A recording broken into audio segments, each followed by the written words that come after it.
நம்முடைய மாண்புமிகு தமிழக முதல்வர் அவர்கள் 20 லட்சம் பேர்களுக்கு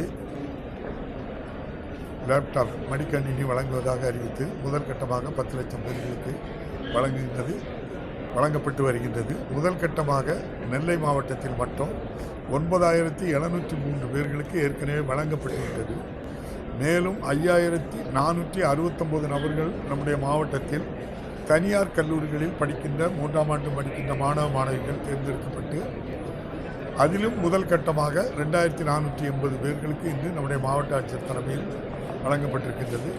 மாணவ மாணவிகள் மகிழ்ச்சியோடு இதை பயன்படுத்திக் கொள்வதற்கு சந்தோஷமாக செல்கின்றார்கள். இதில் ஒரு அறிவுரையாக சொன்னேன், இந்த லேப்டாப்பில் உலகம் முழுவதும் இருக்கக்கூடிய பகுதிகளில் என்ன வேலை இருக்கிறது என்பதையும் தெரிந்து கொள்ளலாம். அதே சமயத்தில் ஆடல் பாடல் நடிப்புகளையும் இதில் பார்க்கலாம். ஆடல் பாடல் நடிப்புகளெல்லாம் நீங்களே கல்லூரியில் ஆண்டு விழாவுக்கு இதை விட சிறப்பாட்டு பயிற்சி பண்ணி ஆடுவீங்க. ஆகவே ஆட்டம் நடிப்புகளை நம்ப வேண்டாம். அது நீர்க்குமிழி போன்றது. உங்களுக்கு தேவையானது, உங்கள் குடும்பத்துக்கு தேவையானது, நாட்டுக்கு தேவையானதை நல்ல முறையில் இந்த மடிக்கணினிலே கற்று உலகம் முழுவதும் ஒரு லேப்டாப்பும் ஒரு ஒய்ஃபை இணைப்பும் ஏற்படுத்திவிட்டால் உங்களுடைய சொந்த காலிலே நின்று நீங்களே வேலையை தேடிக்கொள்ளக்கூடிய அளவுக்கு அந்த மடிக்கணினியை பயன்படுத்த முடியும். அதை பயன்படுத்த வேண்டும் என்று அன்பு வேண்டுகோள் விட்டோம். எல்லாரும் மகிழ்ச்சியாக இருக்காங்க. நன்றி.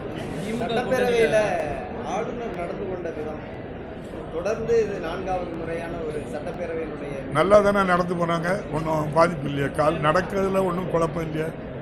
நடந்தே வந்தாங்க, நடந்தே போயிட்டாங்க. இல்லை, அதான் அந்த அணுகுமுறை மீண்டும் ஒரு சட்டப்பேரவையை அவமதிக்கக்கூடிய ஒரு நிகழ்வாக பார்க்கலாமா? இல்லை, அது தவிர்க்கப்பட்டிருக்கு. நம்முடைய மாண்புமிகு முதல்வர் அவர்கள் இந்த சபையை 37 ஆண்டுக்கு பிறகு ஜனநாயக முறையில் நடத்துகின்றார். இவர் வந்தால் இப்படி வாசிக்காமல் போவாங்கன்னு தெரிஞ்சிருந்தாலும் நாங்கள் என்ன செய்கிறோம், இந்த இந்திய அரசியலமைப்பு சட்டத்தின்படி அவங்கள கூப்பிட்டு அவங்களுக்கு கொடுக்க கௌரவம், அமைச்சரவை எழுதி கொடுத்த அந்த கவர்னர் அட்ரஸு அது அவருக்கு அனுப்பப்பட்டு அவர் உறுதிப்படுத்திய பின்பு தான் அது பிரிண்ட்டுக்கு போய் அவருக்கும் கொடுத்துருக்கோம். அதை தான் அவர் வாசிக்கணும். அதை வாசிக்காமல் பேசக்கு வந்தாங்க. சட்டமன்றத்தில் தேர்ந்தெடுக்கப்பட்ட 234 எம்எல்ஏக்களை தவிர வேறு யாருக்கும் பேசுவதற்கு, கருத்து சொல்கிறதுக்கு எந்த அனுமதியும் கிடையாது. To read, not to speak. அவ்வளோதான். இல்லை, அதுதான் அவருடைய அணுகுமுறை நம்ம நாடே பார்த்து இந்தியா முழுதும் சிரிக்காங்களே. இல்லை, கட்சி சார்ந்து அவர் செயல்படுகிறாரா அல்லது மேலிடத்திலிருந்து கொடுக்கப்படக்கூடிய அந்த அழுத்தம் காரணமாக அப்படி செயல்படுறாரு அப்படிதான் சொல்கிறாங்க. அவரை பப்பட்டுக்காங்க, யாரோ கொடுக்க. ஆமாம், அதுக்கு பாயசம் இருக்கு. இப்போ எடப்பாடி பழனிசாமியும் டிடிவி தினகரன் இணைய மாட்டோம், அவர் முதல்வராக கூட்டத்தில் இணைய மாட்டோம்னு சொல்கிறாங்க. இன்னைக்கு இணைந்து எங்களுக்குள்ள ஒரு பங்காளி சின்னதாக இணைந்து சொல்லி கை கொடுக்குறாங்க. அதை எப்படி நீங்கள் பார்க்குறீங்க? நான் அரசியல் சொல்லக்கூடாது, பேசக்கூடாது. இருந்தாலும் அவங்க 2 பேரும் கை கொடுத்துக்கலாம். ஆனால் கீழ்மட்டத்தில் அது ஒரு ஒவ்வொரு கூட்டணின்னு தான் சொல்கிறாங்க. நான் சொல்ல, நிறைய பேர் நீங்கள் தான் சொல்கிறீங்க. ஏன்னா வலது பக்கத்தில் டிடிவி தினகரன் இருக்காங்க, இடது பக்கத்தில் நம்ம டாக்டர் அன்புமணி ஐயா இருக்காங்க. இவங்க 10% வேணுங்காங்க இடஒதுக்கீடு. வலது பக்கத்தில் 10% கொண்டு வந்ததுனால எங்கள் சமூகத்துக்கு 2% ஓட்டு தான், 2% வேலை தான் கிடச்சிருக்கு அப்படின்னு ரைட் சைடில் இருக்கக்கூடிய தம்பி டிடிவி தினகரன் சொல்கிறாங்க. தம்பி அன்புமணி என்ன சொல்கிறாங்க, 10% வேணுங்காங்க. அப்போ ஐயா எதிர்கட்சி தலைவர் எடப்பாடி ஐயா என்ன முடிப்பு எடுப்பார்னு நீங்கள் தான் கேட்டுக்கோங்க. நடிகர் விஜய் அவங்களுக்கு ஒதுக்கப்பட்டிருக்கக்கூடிய விசில் சின்னம் ஊழலுக்கு எதிரான ஒழிக்கும் அப்படிங்கிற மாதிரி பேசியிருக்கிறார். இதான் நிறைய 2 நாள் ஏடிஎம்கே அந்த ஐடி விங்கிலிருந்து போட்டிருக்காங்களா, அதை எடுத்து படித்து அதே போடுங்க. அவ்வளோதான். ஊழலுக்கு எதிராக அந்த விசில் ஒழிக்கும்னு நினைக்கிறீங்களா? எனக்கு அதான் நாட்டு மக்களுக்கு எல்லாருக்குமே தெரியும். என்னுடைய சொந்த கட்சிக்காரங்க இறந்ததுக்கு என்னன்னு கேட்கல. தமிழ்நாடு அரசு, தமிழக முதல்வர் அந்த வழக்கு சம்பந்தமாட்டு ஒரு சிறப்பு புலனாய்வு குழு தலைமையில் நம்முடைய அஸ்ரா கார்கினி பழைய நம்ம எஸ்பி தலைமையில் போட்டு விசாரணை தொடங்கி நடந்துகிட்டு இருந்து நம்ம நடிகர் விஜயை என்ன செய்யலை, விசாரணைக்கும் கூப்பிடலை, அவர் மேலே வழக்கும் பதிவு பண்ணல. என்னை கைது செய்து பாருன்னு சொன்னாங்க. இப்போது அவங்களே போய் ஒரு போலீஸ் நம்முடைய மாண்புமிகு முதல்வர் இருக்க போலீஸு எங்களுக்கு நியாயம் கிடைக்காதுன்னு எங்கே போயிருக்காங்க, சிபிஐ விசாரணை வேணும் அப்படின்னு சொல்லி உச்சநீதிமன்றத்தில் வழக்கு போட்டு இப்போ நம்முடைய பாரத பிரதமருக்கு கீழ் செயல்படுகின்ற நம்ம சிபிஐ விசாரணை கேட்டிருக்காங்க. அவங்க நோட்டீஸ் அனுப்பியிருக்காங்க. போய் விசாரணைக்கு போயிட்டு தனி விமானத்தில் போயிட்டு வராங்க, வந்துக்கிட்டு இருக்காங்க. அப்போ ஒரு ஒரு நம்முடைய அந்த விசாரணை அமைப்பு வந்து தமிழ்நாடு போலீஸ் இதை நம்பாமல் பாரத பிரதமருடைய ஃபோர்ஸு எங்களை விசாரிக்கணும்னு சொல்கிறாங்க. இதிலிருந்தே உங்களுக்கு தெரியுதா அவங்க யார் ஆள்? நம்முடைய மாண்புமிகு முதல்வர் தனக்கு விரோதமாட்டு இதை கொண்டு போயிடக்கூடாது, பாரத பிரதமர்னா நமக்கு விரோதமாக கொண்டு போக மாட்டாங்க. ஏன்னா அவர் சொல்லி தான் நம்ம கட்சி ஆரம்பிச்சிருக்கோம்.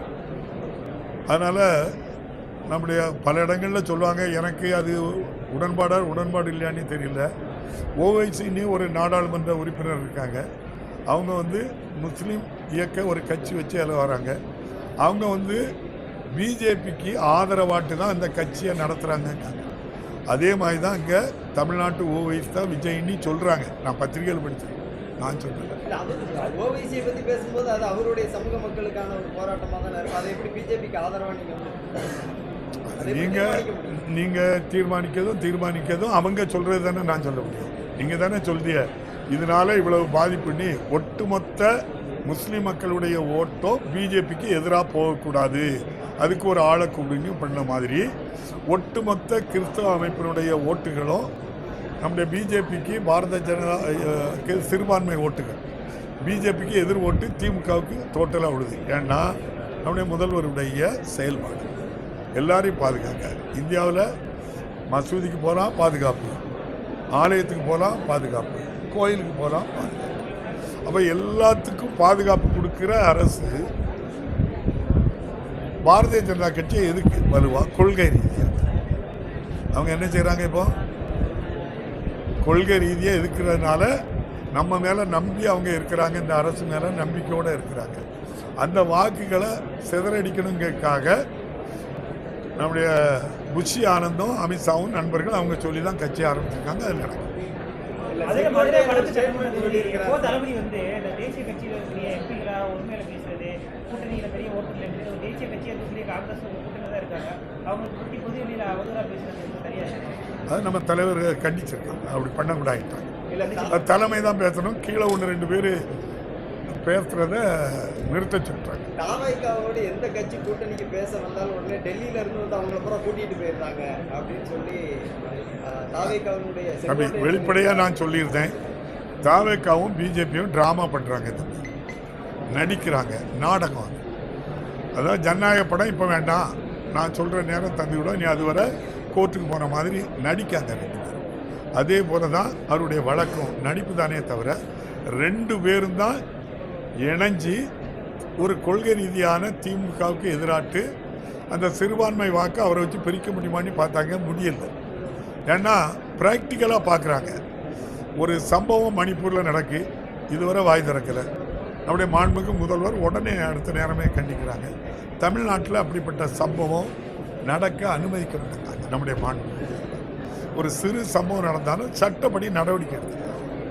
அப்போ அதனால்தான் சட்டத்தின் ஆட்சி தமிழ்நாட்டில் நடக்கு. நிச்சயமாக பாரதிய ஜனதா கட்சியும் நம்முடைய தமிழக வெற்றி கழகம் தம்பி விஜய் அவர்களும் நடிச்சுக்கிட்டு இருக்காங்க, அரசியலில் வந்து நடிக்காங்க. இப்போ சினிமாவில் நடிப்பை விட்டுட்டு இப்போ அரசியலில் மோடி ஐயாவும் அவங்களும் சேர்ந்து நடிக்காங்க. இதுதான் உண்மை. நன்றி.